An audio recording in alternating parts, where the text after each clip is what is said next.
आप देख रहे हैं कि ये जो हमारा पीरियोडिक टेबल जो अभी आपको मार्केट में मिलता है वो हमारा मॉडर्न पीरियोडिक टेबल है जिसमें कुल 118 एलिमेंट है। ये डिस्कवरी का जो मेन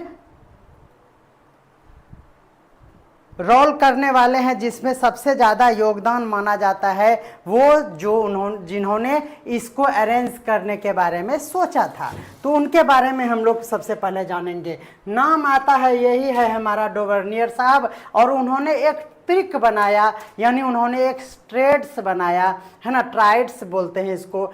सन 1817 ईस्वी की बात थी। 1817 ईस्वी आपको याद रखना है। 1817 ईस्वी में जर्मनी के वो रसायनविद थे, यानी वो केमिस्ट थे, ये जर्मन का। तो ये भी जीके का क्वेश्चन है, इसीलिए आपको याद रखना है। आपका दूसरा भी ये भी नाम याद रखना है कि ये जो डोवर्नियर हैं उनका पूरा नाम है वुल्फगांग डोवर्नियर। उन्होंने जो है समान गुणधर्मों वाले तत्वों को समूह में व्यवस्थित करने का प्रयास किया। तो सबसे पहला तो क्वेश्चन यहीं से बन जाता है कि आप उन केमिस्ट का यानी रसायनविद या वैज्ञानिकों का नाम बताइए जिन्होंने तत्वों को समान गुणधर्म वाले तत्वों को समूह में व्यवस्थित करने का प्रयास किया। वो निम्न में से कौन है?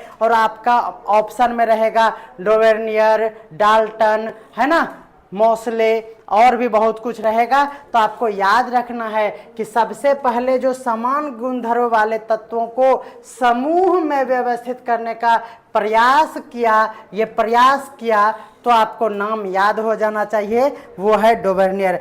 देखिए, तो ये बातें थी कि तत्वों को समूहों में व्यवस्थित करने का। आज हम भूल गए कि हम केमिस्ट्री पढ़ा रहे हैं और अल्कोहलिक मोड में भी आना है। अच्छा, आएंगे, लेकिन लंबा टॉपिक है, इसीलिए पहले बात ये नहीं है। बात ये है कि मेरे बिग ब्रदर, समझ रहे हैं ना, मेरे बड़े भैया, है ना, जो हमें इस लायक बनाए हैं, है ना, बहुत पीट पीट के, वो हमारे ऑफिस में आकर आज बैठ गए हैं। तो थोड़ा सा लिमिट में रहना बनता है। उसके बाद तो फिर हम जान ही रहे हैं कि अल्कोहल पी लेंगे। ठीक है, तो चलिए इसी उत्साह और उमंग के साथ कि आज मेरे गरीब के घर में मेरे राम आए हैं, इसीलिए आज हम बहुत ही उत्साहित हैं। लेकिन हम ज़्यादा बोल नहीं पाएंगे, नहीं तो मुंह फुला देंगे मार के, इसीलिए आगे बढ़ते हैं। कह रहे हैं कि डोवर्नियर ने जब तत्वों को उनके बढ़ते हुए परमाणु भार के अनुसार सजाना प्रयास किया, तो ये एग्जामिनेशन में क्वेश्चन पूछ लिया गया था कि डोवर्नियर साहब ने तत्वों को किस तरह से सजाने का प्रयास किया। आप डायरी में जल्दी से नोट कर लीजिए कि उनके बढ़ते हुए परमाणु भार के अनुसार सजाना शुरू किया था, क्योंकि आप जानते हैं कि मॉडर्न पीरियोडिक टेबल जो है ये परमाणु भार पे नहीं, परमाणु संख्या पे अरेंज है। आप समझ रहे हैं मैम? देखिए मैम, जो भी आर्ट्स बैकग्राउंड से हैं उनके लिए ये काफ़ी इम्पोर्टेंट मेरा क्लास होता है, क्योंकि आप सभी जानते हैं कि थोड़ा सा कन्फ्यूजन रह जाता है। देखिए मैम, अभी जो आपको हमने ये समझाया, ये जो हमारा नया वाला पीरियोडिक टेबल है जो आप देखा करते हैं, ये जो है ना, ये परमाणु संख्या 1 2 3 4 5 6 7 118 तक गया है ना, ये परमाणु संख्या पे है। अभी वाला जो है वह परमाणु संख्या पे आधारित है ना। और ये जो डोवर्नियर बाबा थे ना, इन्होंने गलती क्या किया कि इसको परमाणु भार के बढ़ते हुए क्रम में सजाने का प्रयास किया, और इसीलिए मुंडी भरे गिर गया। ओके, और हमारे साथ रंजिता मैम जुड़ चुकी है, बीना मैम भी जुड़ चुकी है, विवेक सर जुड़ चुके हैं। क्या बात है, क्या बात है, कमाल हो गया। चलिए आगे बढ़ते हैं। लगाया, तो उन्होंने जब इसको सजाने का प्रयास किया तो उन्होंने 3 तत्वों के समूह प्राप्त हुए, यानी उनको 3 तत्व ऐसा उनको मिला, है ना, जिसको हम लोग त्रिक कहते हैं, यानी यही है ट्राइड्स, है ना। और ये डोवर्नियर का ट्राइड्स है, डोवर्नियर का ट्राइड्स है। आप मेंडलीव का ट्राइड्स नहीं जान जाइएगा, ये डीटी है, डीटी, और एच अपने घर में लगा लीजिए। आ जाओ बच्चा, आ जाओ, आ जाओ, नहीं, आ जाओ, नहीं, चलो ठीक है। डोबर्नियर ने 3 तत्वों का ट्रिक बनाया इन ट्रेड्स बनाया, है ना, जिसे परमाणु द्रव्यमान के आरोही यानी बढ़ते क्रम में, है ना, असेंडिंग ऑर्डर में, इसको बढ़ते हुए क्रम में 1 2 3 4 ये बढ़ते हुए क्रम में सजाने का प्रयास किया, जिसमें उन्होंने क्या किया, बीच वाले तत्वों का परमाणु द्रव्यमान अन्य 2 तत्वों के परमाणु द्रव्यमान के लगभग औसत होता है। यही बात उन्होंने कहा, ये याद रख लीजिए। ये बीच वाला, जैसे देखिए 1 2 और 3 है ना, ये 1 2 3 है, तो उन्होंने ऐसा प्रयास किया कि इस दोनों को ऐड कर दीजिए, है ना, यही हुआ। देखिए ध्यान से समझिएगा, उन्होंने प्रयास क्या किया कि ऐसा कुछ नियम हो कि परमाणु द्रव्यमान जो है बीच वाला, जैसे 3 ठो को सजाए तो बीच वाला का परमाणु द्रव्यमान मान लेते हैं 2 है, तो वो अन्य एक पहले वाला और एक बाद वाले के औसत के बराबर हो, यानी 1 + 3 ये वाला और ये वाला का जब औसत निकालेंगे, 2 संख्या है तो 2 से भाग देंगे तो 4/2 यानी 2, और ये 2 ही जो होगा वो बीच वाला होगा। उन्होंने यही पता लगाया। तो आप समझ पा रहे हैं ये डोबर्नियर ट्रेड्स क्या है, ट्राइड्स क्या है। देखिए 1 2 3 में जब 1 और 3 को ऐड करके 2 से भाग देंगे औसत हो जाएगा, तो इसका वैल्यू 2 होगा और वो बीच वाला ही होगा, ये उन्होंने कहा। और इस नियम को डोबर्नियर ट्रेड्स का नाम दिया गया। क्या नाम दिया गया? डोबर्नियर ट्रेड्स का नाम दिया गया। हिंदी में उसको डोबर्नियर ट्रेड्स कहते हैं। आप ये स्क्रीन देख पा रहे हैं? अगर ये आपको ब्लर दिख रहा है तो थोड़ा सा एडजस्ट कर लीजिएगा, मैं इसे रीराइट करके आपको समझाऊंगा, क्योंकि ये इमेज है गूगल का तो ये थोड़ा सा ब्लर होता है। पीडीएफ में ये साफ दिखता है, यहाँ पे थोड़ा सा ब्लर हो जाता है क्योंकि वो उसको जूम कर देते हैं। तो डोबर्नियर का ट्रेड्स में सबसे बड़ी बात है कि उन्होंने ये 3 ही ट्रेड्स बनाया। ये एग्जामिनेशन में पूछ लिया गया था कि डोबर्नियर साहब ने कुल कितने तत्वों को सजा पाया था। तो तत्व की संख्या पूछे तो 1 2 3 4 5 6 7 8 9, तो उन्होंने 9 तत्वों को, ये देखिए 9 तत्व का यहाँ नाम दिया हुआ है, lithium, sodium, potassium, calcium, strontium, barium, chlorine, bromine और आयोडीन, ये 9 तत्व थे। और कुल ट्रेड्स कितने बनाए तो ये देखिए एक यहाँ देखिए लिखा हुआ है, देखिए ये है ट्रेड्स 1, ये ट्रेड्स 2, ये ट्रेड्स 3, यानी ये है 1 2 और ये है 3। और उस समय परमाणु संख्या के रूप में एडजस्ट नहीं था, इसीलिए उन्होंने परमाणु संख्या का कोई बात नहीं किया था। आपको ये याद है और हो भी गया होगा। देखिए इन्होंने कहा कि लिथियम का एटॉमिक मास 6.9 है, उनको ये पता था। उन्होंने बताया कि सोडियम का है 23.0 39.0, यानी लिथियम, सोडियम, पोटेशियम का ये है। और जब उन्होंने फर्स्ट और लास्ट को ट्रेड्स मतलब 3 को इसको इस तरह से किया तो और उसका एवरेज निकाला तो 22.95 आया। 22.9 कहने का मतलब 23 हुआ और ये बीच वाला आया, यानी हम ये कहेंगे ली ना के रट्टा मारिए डोबर्नियर ट्रेड्स। ये पूछा था बीपीएससी में, हमारे ही एग्जामिनेशन में पूछा था कि डोबर्नियर ट्रेड्स में निम्न में से कौन सा ट्रेड्स नहीं है, ये कह के क्वेश्चन पूछा गया था। इसलिए आपको याद रखना है लीना के, क्या याद रखना है? लीना के टेंगे टेंगे लीना के, आपको ये याद रखना है। ओके, लीना के ये हमारा है पहला ट्रेड्स। दूसरा है हमारा पास केसरबा,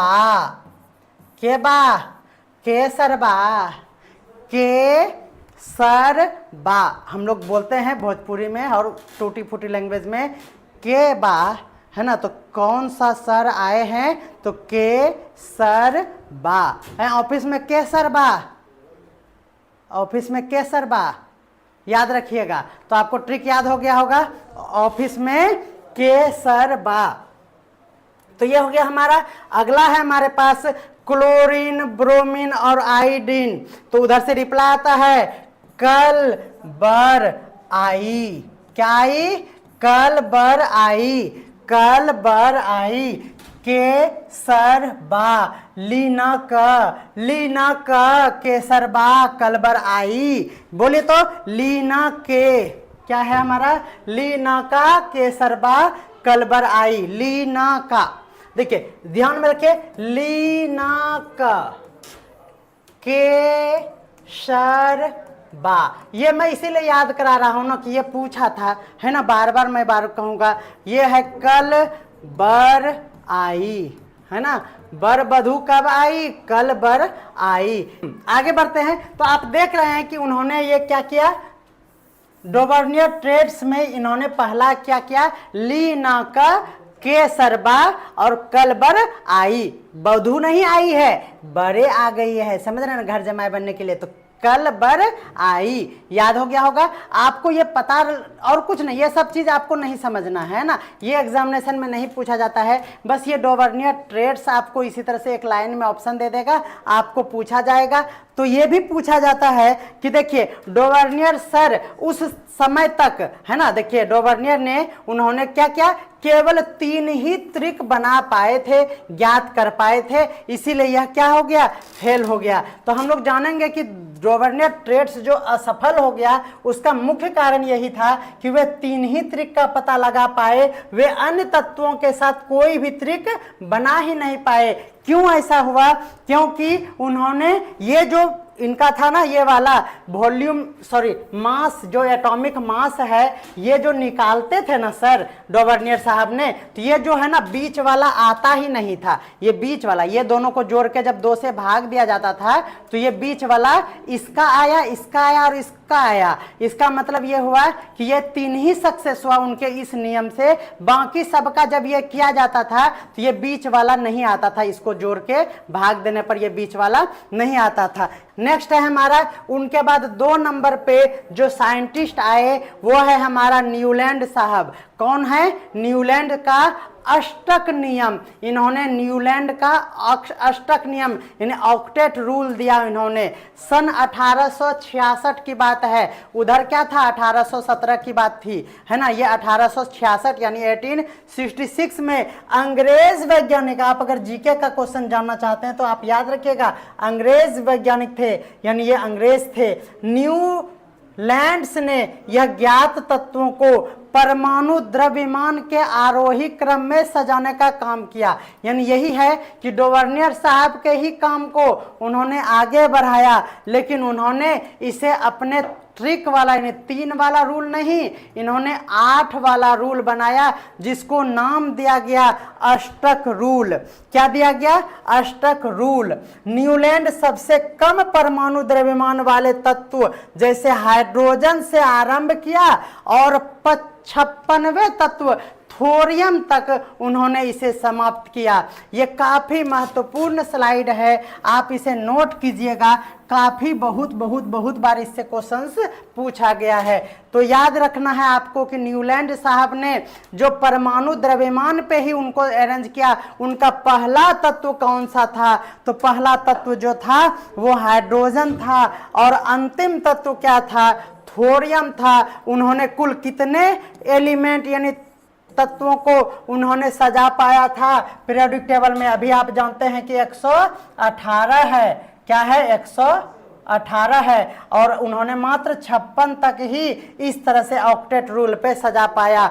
56वें तत्व थे उस समय क्या, थोरियम, और थोरियम पे ही पीरियोडिक टेबल क्या हो गया था, समाप्त हो गया था। यही था पीरियोडिक टेबल जो न्यूलैंड साहब ने इस तरह से अरेंज किया था। ओके, अब यहाँ पे देखिए, यहाँ है न्यूलैंड साहब ने यह पाया कि प्रत्येक 8वें ऑक्टेट मतलब 8वां तत्व का गुणधर्म जो है ना, वह पहले तत्व के गुणधर्म से समान हो जा रहे हैं। यानी देखिए 1 2 3 4 5 6 7 और 8वां तत्व जो हमारा F था, इसका वही था गुणधर्म जो पहला का था। तो उन्होंने इस गुणधर्म वाले को एक लाइन से इस तरह से सजा दिया। उन्होंने कहा कि पहला तत्व कहां तक बदलते रहता है, 7वें नंबर तक बदलता है, और प्रत्येक 8वां तत्व क्या होता है, प्रत्येक 8वां तत्व का 8th एलिमेंट का गुणधर्म समान हो जाता है, और उन्होंने इस तरह से टेबल बना दिया। यानी ये देखिए, पहला है अगर ये वाला, तो पहला, दूसरा, तीसरा, चौथा, पांचवा, छठा, सातवां, और फिर 8वां तत्व दोनों एक ही जैसा होता है। और उसी तरह से उन्होंने इसको भी एक लाइन में रखा, इसको भी एक लाइन में रखा, इसको भी रखा, एक रखा। लेकिन क्वेश्चन इससे क्या पूछा, ये भी आप सुन लीजिए, एकदम जल्दी से आप सुन लीजिएगा और नोट कर लीजिएगा। तो उन्होंने जब ये ट्रिक बनाया ना, तो कभी कभी ये फ्लॉप होने लगा। तो फ्लॉप कब हुआ, देखिए यहाँ सब में सिंगल एलिमेंट है, लेकिन उनको जब यहाँ पे आना पड़ा इस जगह, तो उनको पता चला कि कोबाल्ट जो है, CO जो है, वह अकेले नहीं रह पाया, तो उन्होंने CO के साथ Ni को रखा। और यही क्वेश्चन पूछा गया था कि न्यूलैंड साहब ने क्या किया, तो उन्होंने किन दो तत्वों को एक साथ रखा। तो पहला तो CO नी, क्या है, CO और Ni, CO नी याद रखना है, और दूसरा आपको याद रखना है सीला। क्या याद रखना है, Ce और La, ये याद रखना है, ये Ce, CO ना और सीला। देखिए ये थोड़ा सा हम इसको ट्रिक बनाना चाहेंगे कि आपको जब घर में, हम लोग गांव में देहात में बोलते हैं कि हे दीदी हाइड्रोबुलाउज CO नी, बोलते ना, हे दीदी हाइड्रोबुलाउज CO नी, तो CO नी, तो मैं कहे कि तो तब मशीन चला ले जौन था छोनी, तो ही सी लानी है ना, तो ही सी ला। तो आपको याद हो गया होगा ये हमारा ट्रिक कि CO नी, तो दीदी बोल गए कि सी ला, तो ही सी वी ला। तो याद हो गया होगा आपको। सर जी कैसा है ट्रिक, बोलिए बोलिए बोलिए बोलिए। आपका सोच रहे हैं कि हम क्या करते रहते हैं, बैठ के मुंडी कंप्यूटर में घुसा के, तो यही सब करते रहते हैं, बात करते हैं आप। देखिए तो यही हुआ, हमारी दीदी कह रही है CO नी, तो कहिए है दीदी तो ही सीला। याद हो गया होगा आपको, CO नी और सीला याद हो गया। चलिए नेक्स्ट देखते हैं हम लोग, ये बहुत ही जबरदस्त ट्रिक है हमारा। उसके बाद ये क्या था वो, चलिए न्यूलैंड के अष्टक सिद्धांत के अनुसार, देखिए तत्वों को उसके परमाणु द्रव्यमान के बढ़ते क्रम में ही व्यवस्थित करने का प्रयास किया। उन्होंने 8वें तत्व का गुणधर्म पहले तत्व के गुणधर्म से समान होता है, और यही नियम दिया, और इसी को उन्होंने न्यूलैंड का अष्टक नियम का नाम दिया। कोई दिक्कत नहीं है। न्यूलैंड का अष्टक नियम क्यों फ्लॉप हो गया, उनमें क्या कमी थी, ये भी आपको जानना है। जिस तरह से अभी हम लोगों ने जाना कि डोवर्नियर साहब का क्यों ये फ्लॉप किया। अष्टक का नियम, यह सिद्धांत केवल कैल्शियम तक ही लागू होता था। ध्यान रखना है, अष्टक नियम कहां तक लागू होता था, कैल्शियम तक। नोट किया जाए और ऑनर कि ये जो है हमारा अष्टक नियम, यह सिद्धांत कैल्शियम तक लागू होता था। न्यूलैंड ने सोचा 56 तत्वों को के अलावा भविष्य में कोई अन्य तत्व नहीं मिल सकेगा, इसीलिए उन्होंने 56 तत्व का ही उन्होंने पीरियोडिक टेबल बना दिया। ओके, उसके बाद है, लेकिन बाद में नए नए तत्व पाए गए, और उन्होंने उसका गुणधर्म जो है वह अष्टक नियम से मिला ही नहीं, इसीलिए इनका वाट लग गया। ओके, कोई दिक्कत है? तो ये न्यूलैंड साहब का भी हालत खराब हो गया इसको अरेंज करने में, सॉरी फॉर दैट। ऐसे ही मजाक में बोल रहे हैं, न्यूलैंड साहब को हम प्रणाम करना चाहेंगे, लेकिन वो तो अभी है नहीं, कैसे काम करेंगे।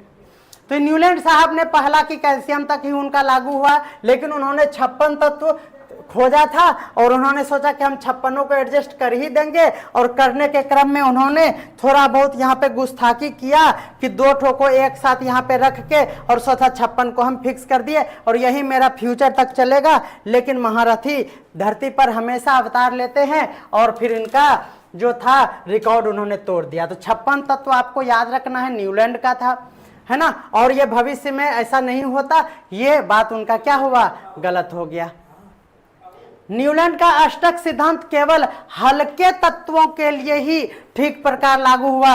नोट किया जाए सर, क्या बात करते हैं, ये लाइन जो है ना वो कमाल का है। देखिए ये न्यूलैंड का अष्टक सिद्धांत ना केवल हल्के तत्वों के लिए ही लागू होता है। ये देखिए कितना कमाल का लाइन है। ये अगर ऑप्शन में दे दिया जाए तो गर्मी में भी पसीना होगा। अरे गर्मी में तो पसीना होगा करता है, यानी बारिश में भी पसीना अब होगा। आयरन को कोबाल्ट तथा निकेल से दूर रखा गया है। याद रखना है ये लाइन, आयरन को कोबाल्ट एवं निकेल से दूर रखा गया है। आपको याद रखना है कि आयरन को कोबाल्ट और निकेल से अलग रखा गया है। ये बात याद रखना है, कोबाल्ट और निकेल से अलग रखा गया है आयरन, जबकि उनके गुणधर्म समान ही थे।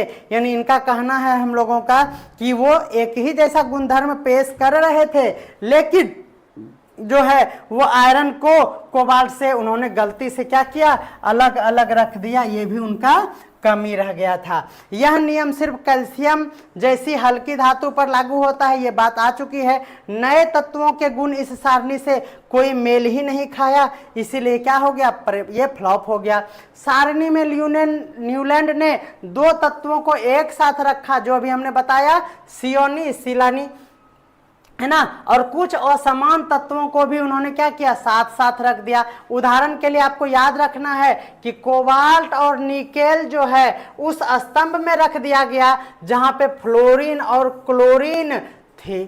याद रखना है, कोबाल्ट और निकेल को उन्होंने एक स्तंभ में रख दिया, एक कॉलम में रख दिया जहां पे फ्लोरीन और क्लोरीन था, लेकिन उनका गुणधर्म जो है ना वो अलग था। तो फिर गुणधर्म के आधार पे भी इसका अरेंजमेंट तो नहीं ना हो पाया, इसीलिए यह क्या हो गया, बहुत सारी इसमें त्रुटियां रह गई। एक बार कमेंट कर दीजिए कि क्या क्लास बहुत ही अच्छा लग रहा है या नहीं। एक बार आप थम्स अप जरूर करें। और देखिए हमारे साथ जो जुड़ रहे हैं वो सर हमारे साथ लगातार जुड़ रहे हैं, लेकिन नए नए सर अगर जुड़ते तो हमें और भी आनंद प्राप्त होता। उस आनंद के लिए ही हम जी रहे हैं, अदरवाइज हम मेंडलीफ साहब को आज क्यों बुलाते। आप ही बोलिए। ये मेंडलीफ साहब को बुलाए हैं क्योंकि हमारे यहाँ क्या आए हैं, अब राम आए हैं। अब रामचंद्र जी चले गए। अपनी सारणी में तत्वों को उसके मूल गुण धर्म, ध्यान देना है, मेंडलीफ साहब ने और भी अच्छा अच्छा काम किया। इन्होंने अरेंज किया हमारे पीरियोडिक टेबल को किस स्टाइल से, अब उसको हम लोग देखते हैं। कह रहा है कि अपनी सारणी में इन्होंने क्या किया, तत्वों को उसके मूल गुण धर्म, ध्यान दीजिएगा, मूल गुण। तो इन्होंने सिर्फ गुण धर्म पे बात किया, इससे पहले भी डोवर्नियर साहब ने गुण धर्म पे ही बात किया, लेकिन हमारे मेंडलीफ साहब ने एक दो कदम आगे बढ़ा और उन्होंने कहा कि मूल गुण धर्म एक, दूसरा परमाणु द्रव्यमान दो, और तीसरा रासायनिक गुण धर्म। तीन तरह के समानताओं के आधार पर इसे व्यवस्थित किया। नोट कर लीजिए, ये लाइन से क्वेश्चंस बन सकते हैं। अपनी सारणी में उन्होंने मूल गुणधर्म को, परमाणु द्रव्यमान को और रासायनिक गुणधर्म को समानता के आधार पर, किसके आधार पे, समानता के आधार पर व्यवस्थित किया। जब मेंडलीफ ने अपना कार्य आरंभ किया तो उस समय उनके पास जो ज्ञात तत्व थे वो 63 थे। जब उन्होंने यहाँ पे हमने बताया उस समय क्या था, 56 था। तो आपको याद रखना है कि मेंडलीफ साहब ने 63 गुण ये ज्ञात तत्व पर उन्होंने अरेंज करने का प्रयास किया। ओके, तो चलिए नेक्स्ट देखते हैं। अब उन्होंने क्या क्या काम किया ये भी देख लीजिए। उन्होंने तत्वों के परमाणु द्रव्यमान एवं भौतिक तथा रासायनिक गुणधर्म के बीच संबंध का अध्ययन कर लिया। मेंडलीफ आवर्त सारणी में ऊर्ध्व स्तंभ, जिसको हम लोग ग्रुप का नाम देते हैं, ऊर्ध्व स्तंभ और क्षैतिज पंक्ति, यानी स्तंभ मतलब जो ये इस तरह का लाइन है जिसको हम लोग क्या बोलते हैं, कॉलम बोलते हैं। क्या बोलते हैं इसको, कॉलम। ये जो लाइन बनता है 1 2 3 4 ऐसे लिखने वाला, इनको उन्होंने ऊर्ध्व स्तंभ यानी ग्रुप का नाम दिया, ग्रुप, और हिंदी में समूह। और क्षैतिज स्तंभ, इस तरह का जो उन्होंने लाइन बनाया, इस तरह का लाइन बनाया, ये क्या है हमारा, इस तरह का रूलिंग कॉपी वाला लाइन, ये हमारा क्षैतिज पंक्ति है, जिनको उन्होंने पीरियड यानी आवर्त का नाम दिया। याद रखना है, ये भी कन्फ्यूजन हम लोगों को हो जाता है कि ग्रुप और आवर्त में क्या दिक्कत है। देखिए हम लोग सभी टीचर एक समूह में जब स्कूल में खड़े हो जाएंगे तो किस तरह से खड़े होंगे, समूह में जब खड़े होंगे तो इस तरह से हम लोग खड़े रहेंगे, है ना। तो जब खड़ी खड़ी लाइन ये वाला हो, यानी इस तरह का रो हो, तो इसको हम लोग क्या कहेंगे, ग्रुप कहेंगे, यानी समूह कहेंगे। तो समूह में खड़ा वाला लाइन याद रखना है क्योंकि हम सभी खड़े रहेंगे। और आवर्त के लिए उल्टा बात याद रख लीजिए कि जब सुता देंगे तो इसको आवर्त कहेंगे। कोई दिक्कत है। जब आपका पीरियड समाप्त होता है, घंटी बज जाती है, तो आप जाके सो सकते हैं, आप सो जाइए। तो इस तरह से सुता हुआ लाइन जब आप देखते हैं तो वो हमारा क्या है, क्या है बोलिए, हमारा है ये क्या है, पीरियड है, आवर्त है। देखिए मैं आपको एक बार फिगर दिखा देता हूं। आप देखिए ये जो हमारा पीरियोडिक टेबल है ना, इसमें देखिए आप देख रहे हैं इसमें कि देखिए ये पीला वाला यहां से यहां गया, एक लाइन ये बना, एक लाइन ये बना, एक लाइन ये बना, एक लाइन ये बना। इस तरह से लाइन जो है आप देख रहे हैं ना, ये लाइन क्या है आप बताइए। तो ये है हमारा ग्रुप। क्या है, अभी आपको हमने बोला ये खरी खरी लाइन, जैसे जानते हैं हेलीना करे रब से फरियाद, ये जो लाइन हुआ हेलीना करे रब से फरियाद, ये किसका उदाहरण है, तो ये हमारा ग्रुप का उदाहरण है। ग्रुप को हिंदी में समूह कहते हैं।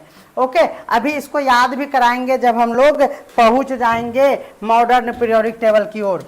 ठीक है, तो चलिए तो आपको ये याद हो गया होगा। और जब आप सो जाते हैं तो पीरियड खत्म होने के बाद आप सो जाते हैं तो सोया हुआ लाइन 7 ठो है। कई ठो पीरियोडिक टेबल में ऐसे ऐसे लाइन कई ठो है, 7 ठो है। और वो क्या है हमारा आवर्त। ये बातें किसने कहा सबसे पहले, तो आपको याद रखना है कि ये मेंडलीव साहब ने ये बातें उन्होंने कहा। तत्वों के वर्गीकरण का मुख्य श्रेय दिमित्री इवानोविच को जाता है, आपको याद रखना है ना। मेंडलीव यही है इनका पूरा नाम, दिमित्री इवानोविच मेंडलीव को जाता है। यानी यही हुआ कि तत्वों को वर्गीकरण, क्योंकि आप जान रहे हैं कि उन्होंने 63 एलिमेंट्स को अरेंज कर दिया और ये काफी महत्वपूर्ण योगदान माना जाता है पीरियोडिक टेबल को बनाने में। उसके बाद देखिए तत्वों के आवर्त सारणी के प्रारंभिक विकास में उनका महत्वपूर्ण योगदान है, क्योंकि इन्होंने समूह का और उन्होंने आवर्त का नाम दे दिया और इसी आवर्त के चलते आवर्त सारणी और इंग्लिश में पीरियड, तो पीरियोडिक टेबल का नाम हुआ। इसीलिए यहाँ पे क्या हुआ कि मेंडलीव का मुख्य योगदान है, आपको याद रखना है। मेंडलीव ने अपनी सारणी में तत्वों को उनके मूल गुणधर्म, पहला द्रव्यमान, ये भी हो गया, रासायनिक गुणधर्म में समानता के आधार पर व्यवस्थित किया, ये रिपीट हो गया है। तत्वों के भौतिक एवं रासायनिक गुण, इसके परमाणु द्रव्यमान, देखिए बहुत बढ़िया ये लाइन है, आप इसे नोट कीजिएगा कि तत्वों का भौतिक और रासायनिक गुण, इसके जो है ना परमाणु द्रव्यमान के आवर्त फलन होते हैं। बात किसने कहा है, तो यह कहा है मेंडलीव साहब ने। तत्वों के भौतिक तथा रासायनिक गुण इसके परमाणु द्रव्यमान के आवर्त फलन होते हैं। ये बातें जो है ये डोवर्नियर साहब ने नहीं, ये मेंडलीव साहब ने कहा है।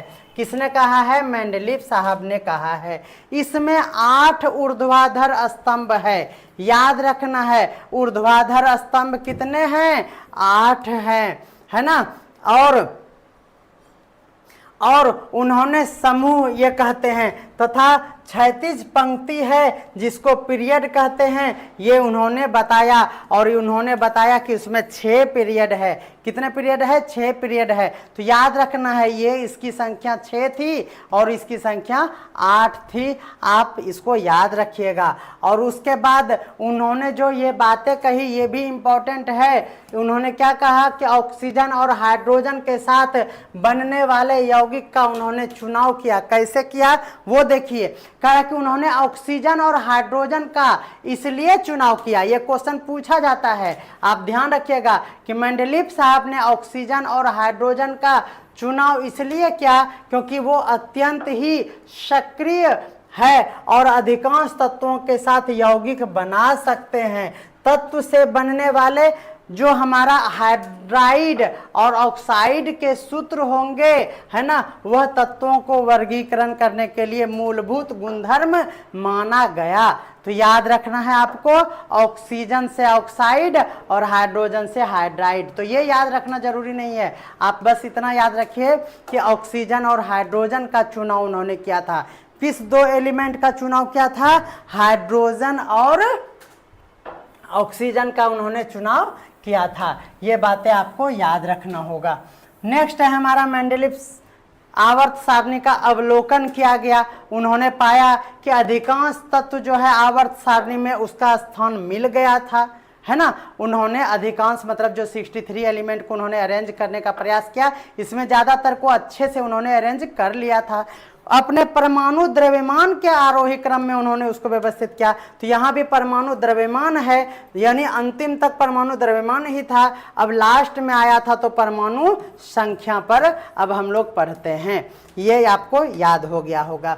यह भी देखा गया कि समान भौतिक एवं रासायनिक गुणधर्म वाले विभिन्न तत्व निश्चित अंतराल के बाद फिर से रिपीट हो गया। और यही क्या हो गया, थोड़ा सा इसमें डाउट हुआ, यानी डाउट होने के बाद मेंडलीव आवर्त सारणी अथवा मेंडलीव का आवर्त सिद्धांत ये था कि मेंडलीव का आवर्त सारणी में तत्वों के भौतिक रासायनिक गुण में परमाणु द्रव्यमान पर उन्हें आवर्त फलन होते हैं। ये बात याद रखेगा। मेंडलीव आवर्त सारणी में क्या क्या हुआ, सभी तत्वों का वर्गीकरण संभव हो सका। आवर्त सारणी में तत्वों का द्रव्यमान के आधार पर, ये रिपीट हो गया है लाइन। इस आवर्त सारणी में नए तत्वों के लिए रिक्त स्थान छोड़ दिए गए, यानी उन्होंने ये रिक्त स्थान भी छोड़ा ताकि कुछ नए तत्व होंगे ऐसा जिसको वहां पे पुट कर दिया जाएगा। तो ये भी बातें याद रखना है आपको कि तत्वों के लिए रिक्त स्थान जो छोड़ा वो भी मेंडलीव साहब ने ही ऐसा काम किया था, बढ़िया काम किया था। जब अक्रिय गैस का पता चला तब पिछली व्यवस्था को छेड़े बिना ही उसे नए समूह में रखा जा सका। ये भी उनका बहुत ही बढ़िया माइंड था कि उन्होंने ये सोचा कि अगर कोई गैसीय तत्व जो अक्रिय गैस होंगे उसका अगर पता चलता है तो हमारा पीरियोडिक टेबल ना छेड़े और उसके बगल में एक और लाइन बना दिया जाएगा और मेरा इज्जत बच जाएगा। तो इसीलिए उन्होंने बहुत ही सार्थक प्रयास किया और सफल भी रहे थे। अब देखिए कुछ कमी रह गया जिसके लिए ये भी हमारा सक्सेस नहीं हुआ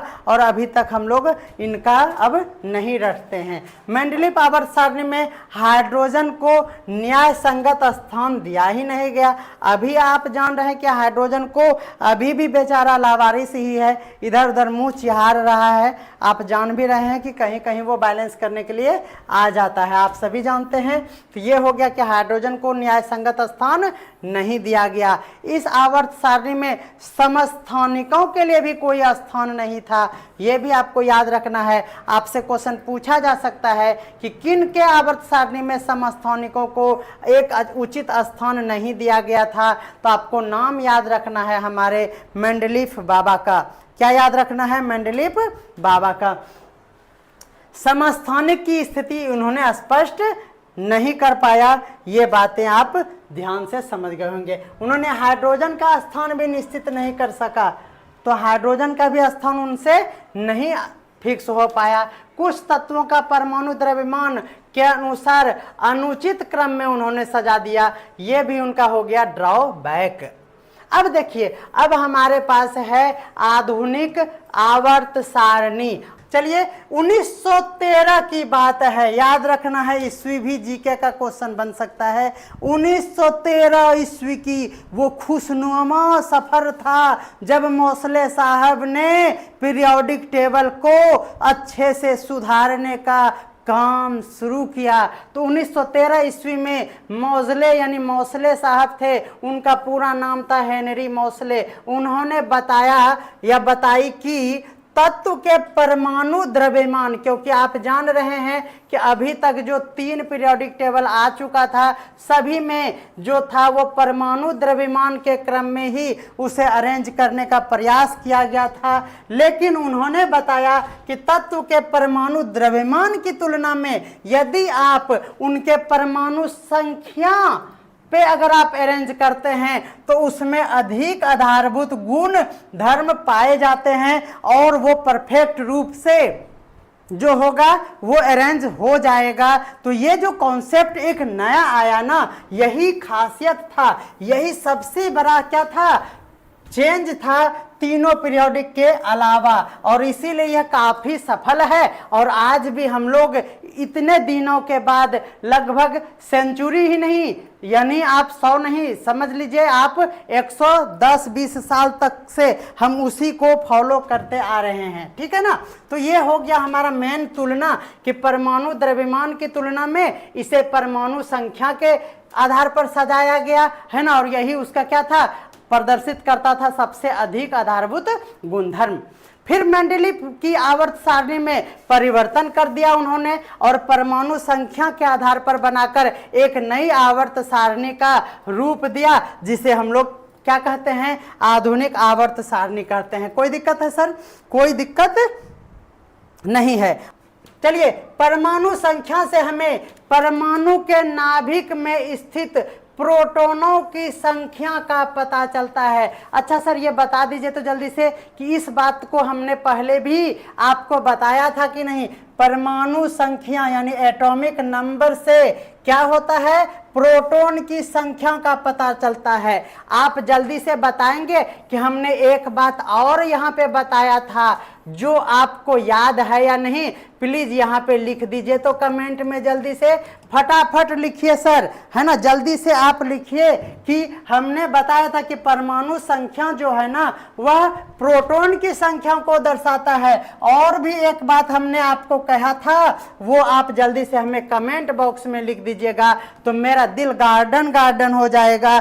जल्दी से आप हमें लिख दीजिए, प्लीज लिख दीजिए जल्दी से, है ना। तो चलिए सर आगे बढ़ते हैं। कह रहा है कि पता चलता है एक तत्व दूसरे तत्व तक बढ़ने पर इसकी संख्या जो है ना वो बढ़ोतरी होते रहती है। आप सभी जानते हैं कि 1 से लेकर हमारे पीरियोडिक टेबल में 118 एलिमेंट है और ये बढ़ते क्रम में ही पीरियोडिक टेबल को अरेंज किया गया है, तो कोई दिक्कत नहीं है। तत्वों को उनकी परमाणु संख्या याद रखना है सर, की परमाणु संख्या को P से नहीं Z से डिनोट करते हैं सर, ये याद रखिएगा। के आरोही क्रम में व्यवस्थित करने पर, आरोही मतलब असेंडिंग ऑर्डर, बढ़ते क्रम में अरेंज करने पर जो वर्गीकरण प्राप्त हुआ ना, उसे ही मॉडर्न पीरियोडिक टेबल का नाम दे दिया गया। ओके सर, बहुत बढ़िया बहुत बढ़िया। मेहताब सर का कमेंट आया है, बहुत बढ़िया। नहीं रेशम मैम आप ये नहीं लिखिए, ये देखिए इस तरह से आप लिखिएगा तो गड़बड़ा जाएगा। हमने स्पष्ट रूप से आपसे यही क्वेश्चन पूछा कि हमने बताया था कि परमाणु संख्या होता है वो प्रोटॉन की संख्या, यानी परमाणु संख्या इक्वल टू प्रोटॉन की संख्या इक्वल टू, हमने यहाँ बताया था। वो अभी तक कमेंट नहीं आया है। मेहताब सर आपने पहले ही सही आंसर दिया था, अब ये गलत हो गया आपका आंसर, है ना, सॉरी फॉर दैट। ठीक है, तो चलिए ये रहा हमारा, देखिए कन्फ्यूजन हो गया ना सर, तो इसीलिए आपको हमारा सभी वीडियो ज़रूर देखने चाहिए ताकि आपका क्विक रिवीजन हो सके, है ना। चलिए, स्ट्रेस फ्री क्लास आपको राज सर के द्वारा दिया जाता है, जिससे कि आप आसानी से सभी याद कर सकते हैं। आधुनिक आवर्त सारणी का नियम था, इसको तो आप एकदम रट्टा मार लीजिए। आधुनिक आवर्त सारणी में तत्वों के भौतिक एवं रासायनिक गुणधर्म, उसके परमाणु संख्या के, ये वर्ड याद रखना है, आवर्त फलन होते हैं। परमाणु भौतिक और रासायनिक गुणधर्म जो होते हैं उनके परमाणु संख्या का आवर्त फलन होता है, आपको कंफ्यूज करेगा। तो ये आप देख रहे हैं हमारा पीरियोडिक टेबल है। आधुनिक पीरियोडिक टेबल में जो तत्वों की स्थिति है उसको आप देखिए, ठीक है ना सर। ये पीरियोडिक टेबल जो हमारा है उसको आप बहुत ही अच्छे तरीके से जानते हैं, लेकिन मैं ट्रिक से याद कराऊंगा क्योंकि हम लोग कंफ्यूज हो जाते हैं, इधर से आवर्त या इधर से आवर्त। बच्चे को सिखाने में हम लोग पस्त हो जाते हैं। उस निर्लज प्राणी को, कौन निर्लज प्राणी है? हमारा स्टूडेंट। और उस निर्लज प्राणी को ये समझाते समझाते हम लोग निर्लज बन जाते हैं, क्योंकि उस गधे को कुछ समझ में नहीं आता है। तो ये हम लोग फेस करते हैं सर। इसीलिए यहाँ पे ट्रिक आपको जबरदस्त हेल्प करेगा किसी भी मंदबुद्धि बालक को पूरा पीरियोडिक टेबल समझाने में। इसीलिए राज सर का क्लास आप लोगों को पसंद आता है। हमारे साथ सुमित सर जुड़ चुके हैं, है ना। रोशन मैम सही आंसर दे रही हैं, बहुत अच्छा। और सभी सर हमारे साथ जो जुड़े हुए हैं सभी प्लीज आंसर दिया कीजिए, ताकि आपका पिछला वीडियो से रिवीजन हो सके। आधुनिक आवर्त सारणी में 18 ऊर्ध्वाधर स्तंभ है। ऊर्ध्वाधर मतलब ऊपर उठा हुआ, ऊ से ऊपर, ऊपर उठा हुआ जो मुंह करके है ना, वो 18 ठो स्तंभ। स्तंभ मतलब ये खुट्टा, ये पोल, ये स्तंभ है। कई ठो है? 18 ठो। 18 ठो कैसे है? देखिए, ये देखिए, एक खुट्टा ये हुआ, दूसरा 3 4 5 6 7 8 9 10 11 12 13 14 15 16 17 18। ये 18 स्तंभ है। कहेंगे ये तो 2 स्तंभ सो गया गुस्सा से। नहीं सर, ये ना बीच से निकाल के देखिए 58 के बाद अगर आप देखेंगे यहाँ पे 58 के बाद देखिए सर, ये है ना हमारा पर्पल लाइन, ये वाला जो है ना, ये वाला लाइन यहीं से यहाँ पे बीच से ये वाला निकाल के बाहर में ये बालकनी में खेल रहा है। अदरवाइज इसी का अरेंजमेंट है, इसीलिए ये नहीं देखेंगे। हम लोगों का 18 स्तंभ है, इस तरह का खुट्टा है, और ये हमारा समूह कहलाता है। समूह का मतलब ग्रुप कहलाता है इंग्लिश में। अब देखिए, मैंने कहा कि ग्रुप में अगर सभी शिक्षक आएंगे तो वह खड़े रहेंगे। क्या रहेंगे? खड़े रहेंगे। तो ग्रुप में आएंगे दैट मीन्स समूह में आएंगे। आप जब ज्वाइनिंग लेटर लेने के लिए हमारे नीतीश बाबू से, नीतीश चच्चा से लेने के लिए जब आइएगा तो आप सभी समूह में खड़े रहिएगा। तो याद रखिए, समूह मतलब खड़ा। खड़ा वाला लाइन कै ठो है? 18 ठो है। आपको 18 तारीख को आपको क्या मिलेगा? ज्वाइनिंग लेटर मिलेगा सर, प्रधानाध्यापक का, प्रधान शिक्षक का। ओके, तो आपको ये याद हो गया होगा कि हमारा ऊर्ध्वाधर ऊ से ऊपर उठा हुआ जो हमारा है वो समूह है, और समूह कै ठो है सर? 18 ठो है, उसे कहा जाता है। तथा 7 क्षैतिज पंक्तियां है। पंक्ति मतलब रो है सर हमारे पास। रो जो जानते हैं सर, ये रो मतलब रूलिंग कॉपी है। रूलिंग कॉपी में ऐसे ऐसे लाइन होता है, 1 2 3 4 5 6 7। आप इसको नहीं गिनेंगे सर, क्योंकि ये इसी जगह का है, इसी जगह का है, इसलिए इसको नहीं काउंट करेंगे। तो 7 ठो क्या है? इस तरह से लाइन है। सोया हुआ लाइन रो है। रो मतलब पंक्ति है। ये हमारा इस तरह का लाइन है, जिसको आवर्त कहते हैं। क्या कहते हैं? आवर्त कहते हैं। ओके, पंक्ति है जिसको हम लोग हिंदी में क्या कहेंगे? आवर्त कहेंगे। तो हम लोगों को याद रखना है 18 जो है वह है खड़ा खड़ी, है ना, और 7 जो है वह है सूता सूती। याद रखना है आपको, 7 मतलब सूत, 100 से 7, 100 से सूत जाओ, सूत जाओ। तो याद रखेगा सूत के 7 बजे उठिएगा, ठीक है ना। तो ये है हमारा, ये नहीं गिनना है क्योंकि ये यहाँ का लाइन है और ये वाला जो है वो यहाँ का लाइन है। हमारा क्या? तो ये समूह है जिसको इंग्लिश में क्या कहते हैं? कॉलम बोलते हैं, और ये ऊर्ध्वाधर स्तंभ है। आप सभी समझ गए हैं। तो अब यहाँ पे हम लोग समूह यानी ग्रुप, इंग्लिश में बुक में ग्रुप है उसके लिए नाम। तो ग्रुप जो है उसका फीचर देखते हैं सर। देखिए, आधुनिक आवर्त सारणी में ये जो समूह में हमारे शिक्षक खड़े हैं वो बाहरी कोश में सर्वसम इलेक्ट्रॉनिक विन्यास को दर्शाता है। सर्वसम इलेक्ट्रॉनिक विन्यास कहने का मतलब ये है कि सभी को ज्वाइनिंग लेटर ही चाहिए। वो समूह जो है टीचर का, ये जो टीचर्स के ग्रुप हैं वो जो बाहर में खड़े हैं ना, वो सभी एक ही चीज लेने के लिए खड़े हैं। और एक ही चीज मतलब हुआ सर्वसम, यानी समान चीज है। और वो समान क्या है? इलेक्ट्रॉनिक विन्यास है। इलेक्ट्रॉनिक विन्यास कहने का मतलब आप समझते हैं, इलेक्ट्रॉनिक कॉन्फ़िगरेशन में क्या? इलेक्ट्रॉनिक कॉन्फ़िगरेशन में जो आउटर मोस्ट इलेक्ट्रॉन होते हैं और बाहरी सेल में जो ये आउटर मोस्ट इलेक्ट्रॉन होते हैं वही क्या होते हैं? सब में सेम होते हैं। अब देखिए यहाँ पे है हमारे पास, देखिए ये क्या है हमारे पास?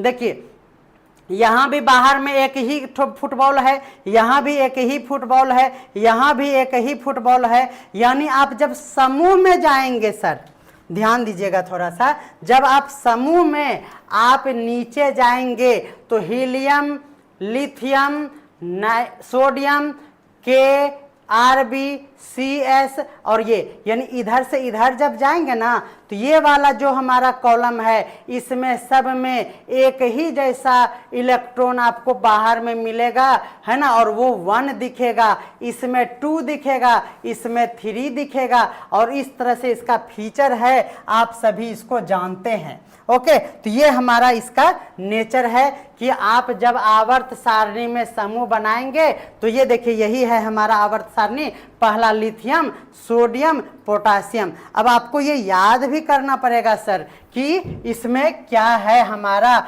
जो फर्स्ट श्रेणी में आता है इसका नाम आप याद रखिए। देखिए, हेलीना करे रब से फरियाद। देखिए ये कॉपीराइट नहीं है, ये हम लोग बचपन से 55 तक यही पढ़ते आ रहे हैं और यही सबसे अच्छा ट्रिक है, इसलिए मैं कोई काबिल नहीं हूँ, ये कॉपीराइट है। और मैं उनको श्रेय भी देता हूँ जो भी बचपन में बनाए थे, आज 55 में हम पढ़ा रहे हैं। देखिए हेलीना, हे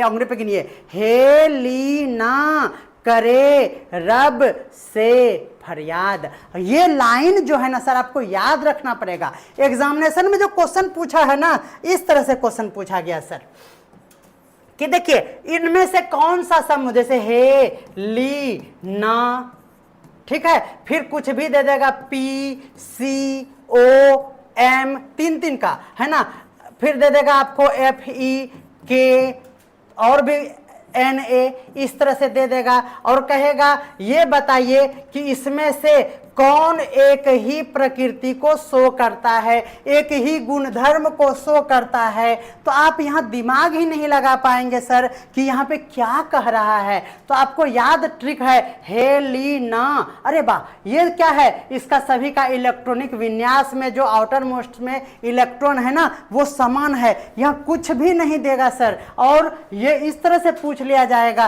क्योंकि आप प्रधानाध्यापक के लिए तैयारी कर रहे हैं सर, तो ये लेवल बनता है BPSC के थ्रू कि आपको इस तरह से उलझाया जा सकता है। तो आपको ये याद रखना पड़ेगा। तो पहला रूल है हेलीना, याद रखना है आपको कि पहला रूल है हमारा हेलीना करे रब से फरियाद। किससे फरियाद करे? मुकेश सर हमारे साथ जुड़े हुए हैं। मुकेश सर को विशेष धन्यवाद मैं देना चाहूंगा क्योंकि आप कमेंट में देख रहे हैं कि मुकेश सर के बगल में स्टार लगा हुआ है। क्या आप देख रहे हैं? जल्दी से कमेंट कीजिए। आप मुकेश सर के बगल में स्टार, कमेंट में बगल में स्टार देख रहे हैं। ये स्टार क्या है मैं आपको बता दूं।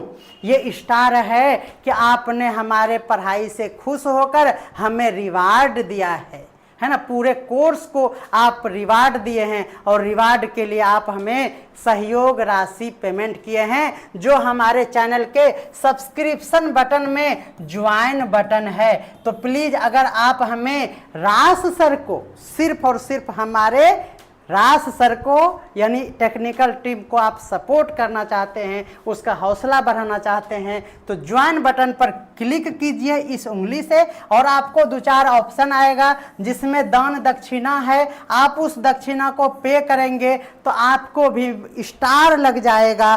तो आप स्टार लगवा सकते हैं अपने कमेंट में, है ना। और स्टार में जब आप कमेंट करेंगे तो वो अलग कलर में शो होता है और हमें जल्दी दिख जाता है। ओके, तो ये फायदा है हमारे स्टार मेंबर का और वो है मेंबरशिप जो ज्वाइन बटन से आता है। बहुत ही मिनिमम हम लोग रखे हैं, लेकिन आप मैक्सिमम को ढूंढ के पे कर सकते हैं। क्या सर जी सही बोल रहे हैं कि नहीं? हंस रहे हैं आप, सही बात तो है। देखिए है ना सर स्टार लगा हुआ, तो आप हमारे साथ स्टार मेंबर बन सकते हैं, है ना, ज्वाइन बटन के थ्रू। आगे बढ़ते हैं, और भी हमारे पास बहुत सारा इसमें खजाना है और आज खत्म कर देंगे मुझे ये लगता है। समूह में जब ऊपर से नीचे की ओर जाएंगे, समझ में, हेलीना करे रब से फरियाद, जब ऊपर से नीचे की ओर जाएंगे, है ना, तो कोषों की संख्या भी बढ़ जाती है।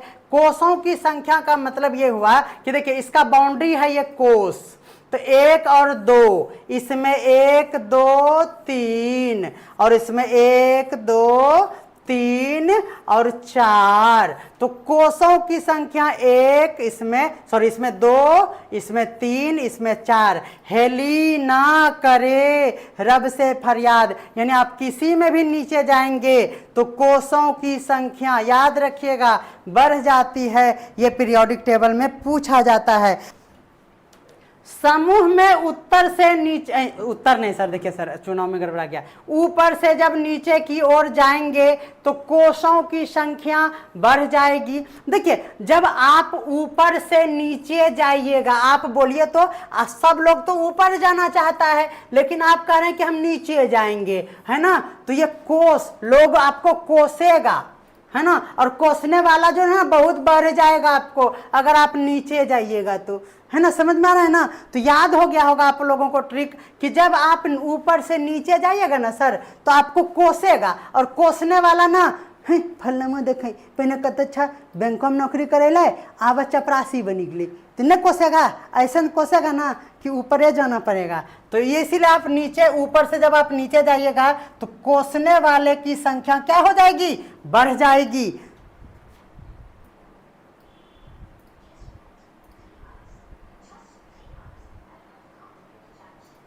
क्यों, देखिए सर, श्याम सुंदर प्रसाद कहते हैं क्यों विलाप करते हैं सर, अच्छा कर रहे हैं, हिम्मत न हारिए, सफलता मिलेगी। वाह, हार्ट टचिंग कमेंट है, बहुत ही अच्छा लगा सर, है ना। देखिए सर क्या है ना कि हम लोग बहुत पहले से ही चैनल पे स्ट्रगल कर रहे थे सर, और सफलताएं हमें आप लोगों के थ्रू ही लिखा हुआ था, इसीलिए हम लोग अब जल्दी जल्दी आगे बढ़ रहे हैं, 10K तक पहुंच गए हैं। और इसीलिए सर हम लोग दिन रात लगे हुए हैं कि सफलता के लिए कोई एक्सक्यूज़ ना बचे सर। तो ये आपको ट्रिक कैसा लगा कि अगर आप समूह में ऊपर से नीचे की ओर जाएंगे तो आपको कोसने वालों की संख्या बढ़ जाएगी, ये ट्रिक कैसा लगा सर? एक बार इस ट्रिक के लिए आप क्लैपिंग कर दीजिए, आप हमें हमारा हिम्मत बढ़ाइए सर, क्योंकि ये सब ट्रिक ना हम आप ही के, आपका कमेंट देख के ही मेरे मन में एकदम क्या कहते हैं sir, bill bill bill bill निकलते रहता है, हौसला देख के ये ट्रिक बनता है। सर जी थोड़ा सा साउंड कम कीजिएगा। एक समूह में तत्वों की संयोजकता, एक समूह मतलब एक ही लाइन में, समूह मतलब समझ गए ना, समूह मतलब एक लाइन की अगर बात करें, जैसे इस लाइन को उठा लेंगे या फिर किसी भी लाइन को आप उठा लेंगे, वो हमारा समूह है। और एक समूह में अगर संयोजकता यानी वैलेंसी की बात किया जाएगा तो इलेक्ट्रॉनों की संख्या समान होती है। देखिए सर, 100 से संयोजकता और 100 से समान होती है और 100 से समूह होती है। क्या बात है सर, 100 से समान, 100 से समूह में 100 से संयोजकता 100 से समान होती है। क्या बात है, कह रहे हैं महताब सर कि very nice, thank you sir ji. ये देखिए ये फिर एकदम क्या बात है सर, आज तो मेरे मुंह से एकदम खाली ट्रिके निकल रहा है। 100 से समूह में 100 से संयोजकता समान होती है, क्योंकि आई लाइक 100 से सास, 100 से साली, 100 से ससुर, 100 से साला, नहीं आई हेट साला। ठीक है, तो देखिए एक चुटकुला मैं फिर से सुनाता हूं, शायद किसी वीडियो में सुनाए थे।